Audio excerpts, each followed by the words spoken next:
So okay, YouTube, here I am again.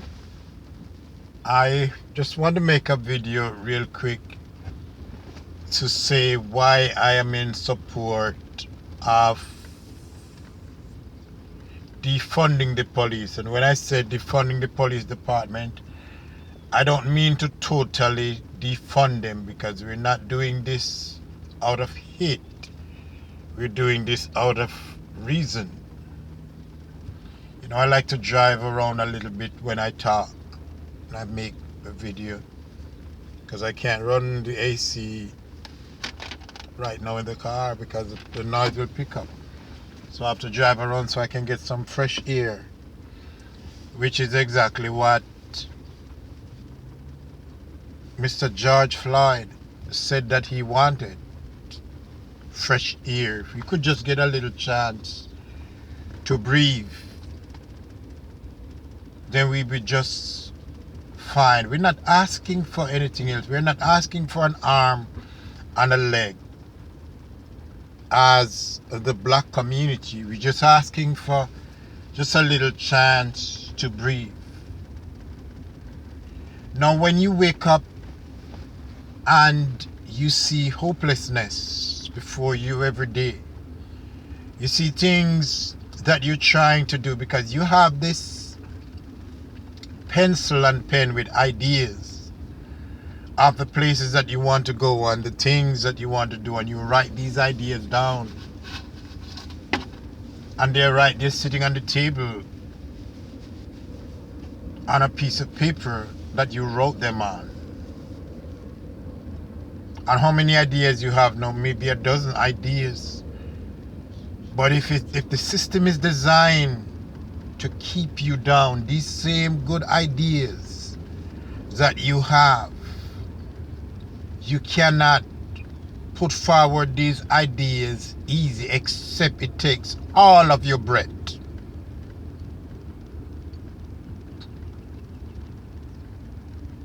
And this is why a lot of people die trying. They didn't try, they did not try dying, they die trying. So what is needed right now is for the communities to be structured in a sense where they start spending money on developing the poverty, developing the lives of the people that are poverty and are broken in your community. And if you do that, I can tell you right now, if you do that, especially with black folks, then you won't have 10% of the crime that you have. Because I think it was Freddie McGregor who sang the song where he said, to be poor is a crime. Man have to know that in a this time. Poverty breeds criminality, because it is out of desperation that a lot of people commit crime. It is because this poverty brings stress. So my question is, why does the Minneapolis Police Department, because I just seen a video where they have allotted $193 million to the police department. $193 million. That is almost $0.2 billion in just one hand. You're just handing $193 million to the police department. What are they doing with so much money? So now the reason why you have a lot of those chiefs that are now resigning, it is not because they are not getting support, as they say. That is bullshit. You don't need to support the police. The police need to support the community, because it is them that create the problem, that cause the spotlight to be on them, because they do all these unnecessary things. Now when you have a man that's drunk, because you know that he's drunk because you just said in your report that he failed a sobriety test, And if the man is drunk and he's running away from you, why do you kill him? Especially in a time like this when you have you know, all this marching and demonstration going on. So you see that these officers, they need to be trained how to think on the money, how to think to save their own money in their own precincts and in their own pockets. And if they are not doing that, you shouldn't be giving them money. You shouldn't be giving people's money who doesn't know how to spend it. Because when you're gonna give money to an organization that's gonna do stupid things, that's gonna get themselves sued, that is bad business. So yes, I can go on and on and on, and I can make this video for an hour long if I want to go through all the lines as to why the police department needs to be funded. I can make a speech on this very subject because it makes no sense, no business sense with me as a small business owner. You know, it makes no business sense to put so much money into the hands of people who is gonna act carelessly and get themselves sued because you're doing things in public and you're getting caught, because everybody now have a smartphone. Even the homeless man on the street have a smartphone. So how you gonna get away with crimes now when you already see that you can't get away with crime? It's time to change your ways. It's time to start doing better. It's time to start working with your community. The police chiefs are leaving their job because there is threat to defund them. Okay, go ahead on, because the whole police department needs to be overall. I'm not saying this with any hate in my heart for anybody, because I've already been angry enough. Angry is a norm for me. I'm normally angry. I'm normalized by anger, by the things that I see. So that's nothing new. So now I'm talking now common sense and business sense. So rather than giving $193 million to the police department, why not cut that in 4 pieces and give 25% of that money, which would be about that $48 million in the case of Minneapolis Police Department. Use that $48 million to there's a lot of homeless people out there. You can build even 7 shelters in a year with that, you know, so that people stop sleeping in the Walmart, because they're talking about economical growth. It's only economical growth for the S&P 500 and for the stock market, but the poor people are not experiencing any economical growth. Since Mr. Donald Trump had entered in office, you have more homeless people right now than any other time in our history. So if you want to talk about economical growth, I can give you another I can give you a lesson on that, and to teach you, to show you the things that you need to pay attention to. When you have housing prices going up and the cost of rent is going up as it is down here in South Florida, I don't know where you live, but the cost of even rent is escalated to a point where people right now with one job, if you're working $10 or $15 an hour, if you're making $15 an hour, you cannot afford an apartment. You have to live with somebody else, you know, and you just can't do that alone by your own, making that, because that's really no money.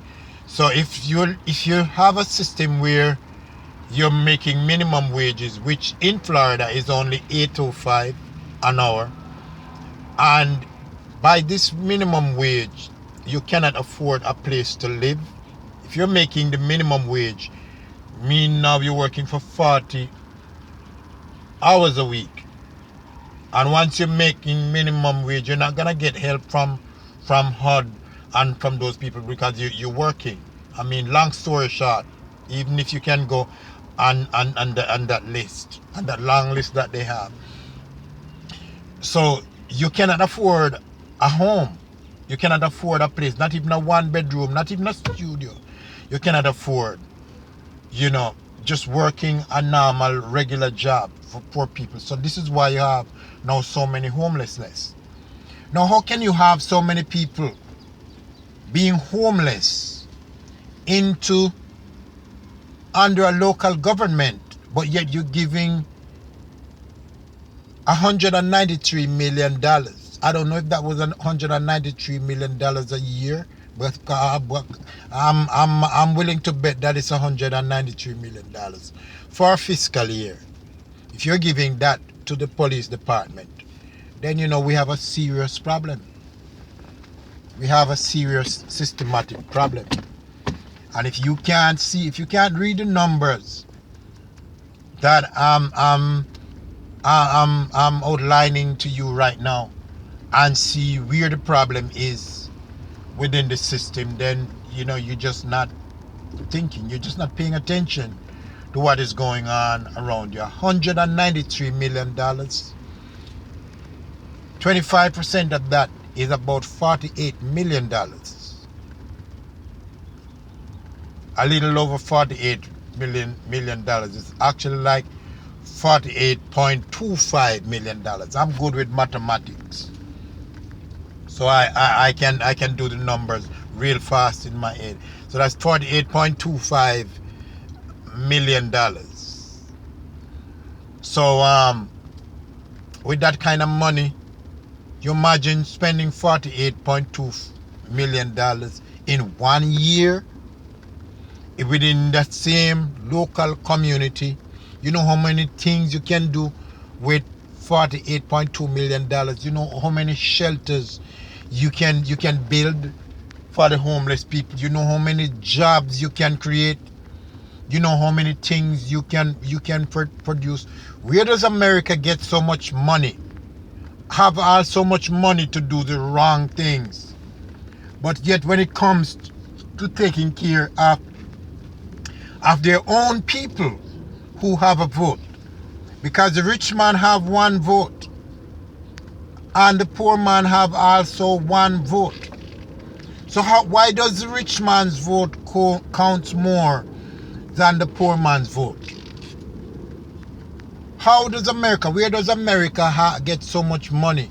Because now what happened, I don't want to talk politics in this, but what happened is now that you have this government, Mr. Donald Trump, whether it's Mr. Donald Trump or Mr. Obama or whatever, I'm not for any political party, because none of them is with the biblical agenda that we support. None of them is of the kingdom of God. But at the same time, we live in this country, and we need to point out these things. So now when you have a government who, through their own carelessness, if this administration was on its toes and was paying attention to what it's doing, it wouldn't need to fork out $2 trillion, and it's getting ready to fork out probably another $2 trillion to accommodate a pandemic that should not have got here in the first place. It should not have happened in the first place if the government was paying attention to what it's doing. So that is a huge failure. There's no way you could ever elect a president, any president. I don't care if he's black or white. I understand that Mr. Donald Trump is under this white privilege thing, where you wrong and you still right, because you're a white elitist, so they say. So you can spend $2 billion on his mistake. That's a governmental failure why we're under this situation. So all these things that we are experiencing are failures of the government. And with me as a business person and a business-minded person, I don't like to see money goes to waste. I don't like to see when people waste money. I don't like when people waste money out of your own carelessness.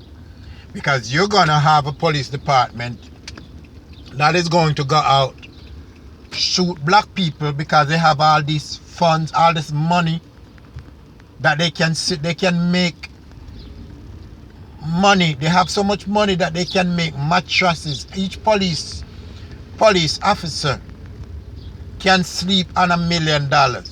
They can use that to make their mattress. They have all this money, and because they have all this money, you can just go out and violate people's civil rights and kill people, knowing that you're going to be sued by the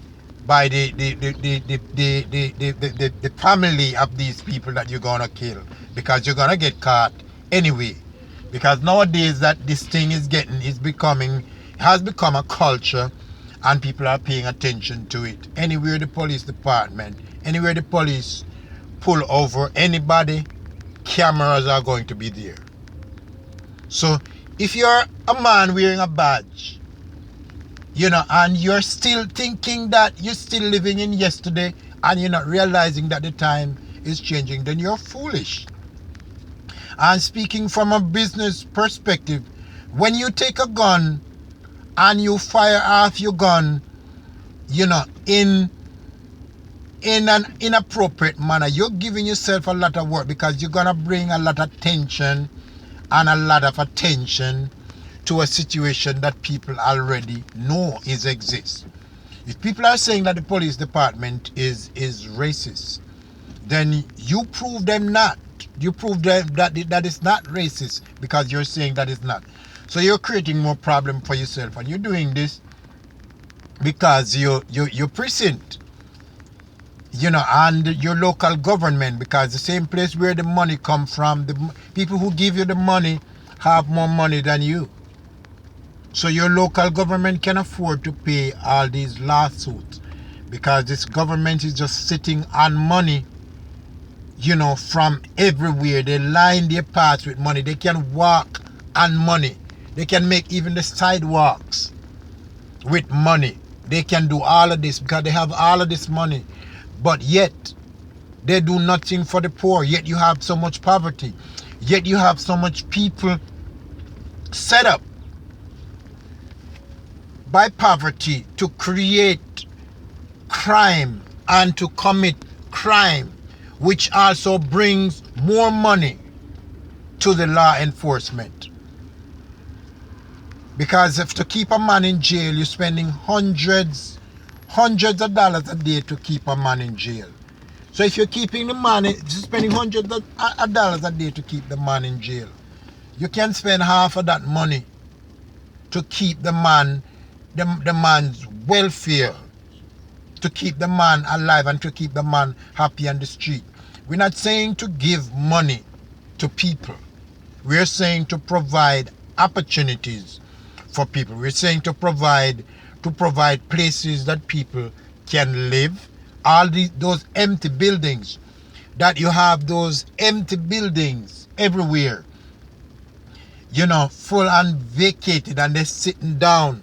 Why not turn those empty buildings why not make some rooms out of them and create some toilet and bathrooms where people can now go in and shower? Because even if you're paying rent, having a job and paying a rent, you still can't afford it, because you're still living from paycheck to paycheck. If you're living from paycheck to paycheck, you're living in poverty. Because the minute you stop working, you're out on the street, you're kicked out of your home. So there's a lot of poverty, even though they cry for how this country is growing financially and how the economy is growing. That's bullshit. Pardon my language. We're still facing a lot of poverty, but you're giving all this money to this system. So what needs to be done is that this system needs to be changed. It needs to be restructured in a way where you can start help these people. Rather than shooting them and killing them, and getting sued and paying out all this money, the money that you're gonna pay, the millions of dollars that you're gonna pay into lawsuit to one family, you can end up paying that money in lawsuit. You can end up using that money to help a lot of families. So the government and the local government of our communities, they are not wise. Thanks a lot. Please subscribe to my videos because I have to teach, and I have to open up the eyes of people to a lot of things that we are not seeing. And this is why right now, as we speak, I am building my own social network, because we no longer trust Facebook. I don't know what is the CEO of Facebook, Mr. Mark Zuckerberg. Why is he sitting down? Why is he having dinner with Mr. Donald Trump? And you know, when people have dinner with Donald Trump, you know what that is about. It's not like having dinner with somebody else. It's Donald Trump that you're talking about. You're talking about a mobster, a gangster. You're talking about a Ku Klux Klan aligned person. This is not a typical president. So then, Mr. Facebook leader was having dinner with Donald Trump. Then, in the same period of time, he was meeting with Kanye West. Of all the people that he was meeting with, Mr. Kanye West is one of them. Then Kanye West did that foolish dive, as we saw him going into the White House, bigging up Donald Trump. They're trying to get the black voters, because the Republican Party realized that they're going to need the black voters to vote, to get elected in power. So now they have who out there? They have Candace Owens out there trying to campaigning hard for the black voters. Listen to me, folks. Listen to me, black people especially. I need for you to all to open up your eyes. I need for you all to pay attention and start being wise. Stop making people use you. Right? Because if you have to join, per Mrs. Candace Owen, if you have to join a political party and you have to go against your own race to sit well within that political party, that means that you yourself know that the party that you're in is racist party. Now you can look at one and call it two, and two and call it one, and keep switching back and forth from political party to political party, as she was a Democratic first and she switched now to a Republican, and who knows what is she gonna do next. That means your agenda that you're supporting, it is not real. This woman is getting paid. She is getting money to throw her people under the bus. Her GoFund account was finally suspended after she collected $303,000 from the statement that she put out with George Floyd. Everybody know that Mr. George Floyd was not perfect, and neither is any of those black men that was ever killed perfect. But that is not the point. We don't ask white people to be perfect in order to accept them, right? Because they are not perfect. So why does our people needs to be perfect in order for us to accept them?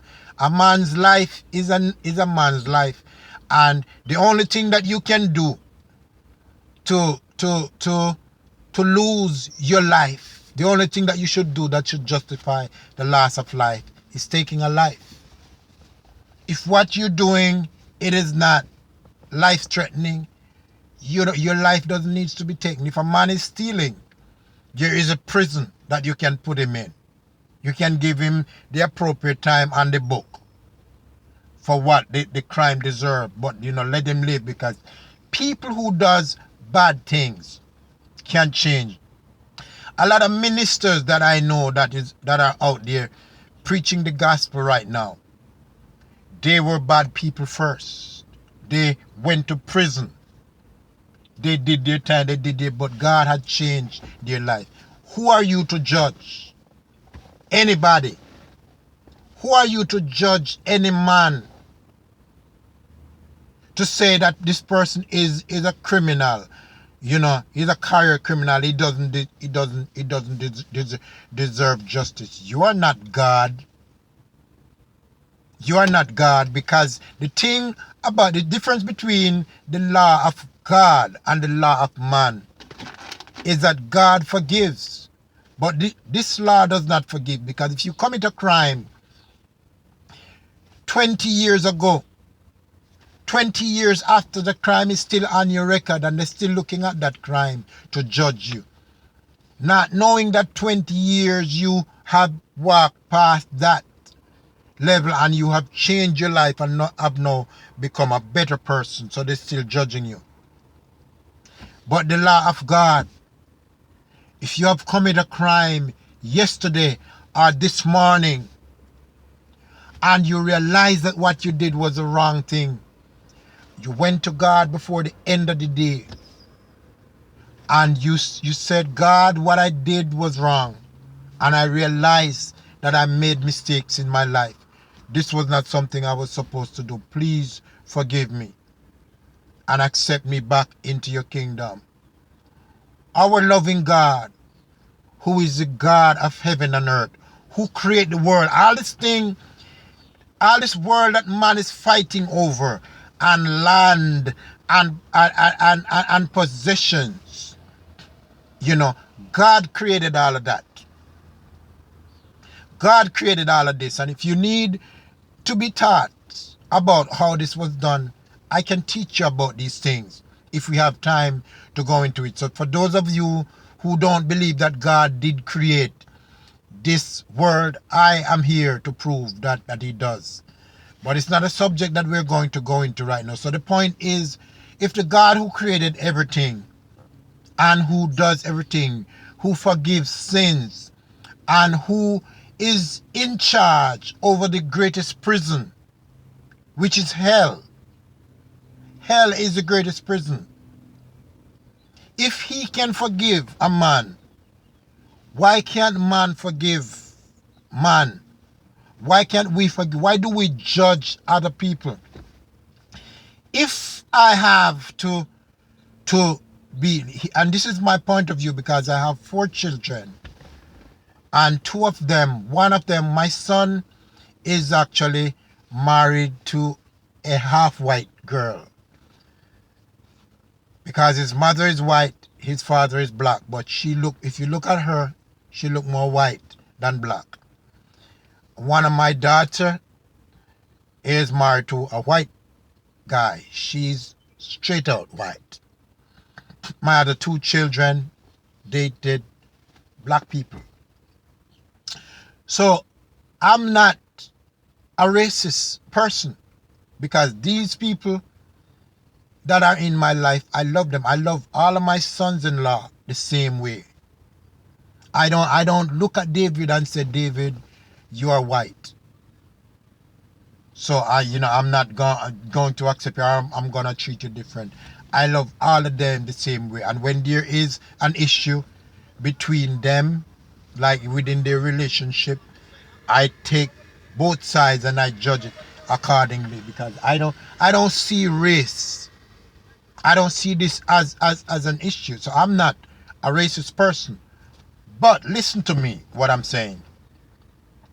If I have to change myself, if you have to date a white person and you cannot be yourself around this person, you cannot be your own black self, hold your own black views, fight your own black causes, vent your own black frustration around this white person. If this white man or if this white woman have a problem with you doing that in this relationship, get out. Because anybody that you are around and you have to change yourself, to be around. That is what we call, in the spiritual world, that is what we call a subjective spirit. And that subjective spirit is going to subject you to that lower spirit. So your life is not going to be better. You're never going to be better than this person that the subjective spirit have subjected you to. I can teach you a lot of things, but you know what, let me go ahead and cut this video short. Please subscribe to my video, and as I said before, we are building the first black social network.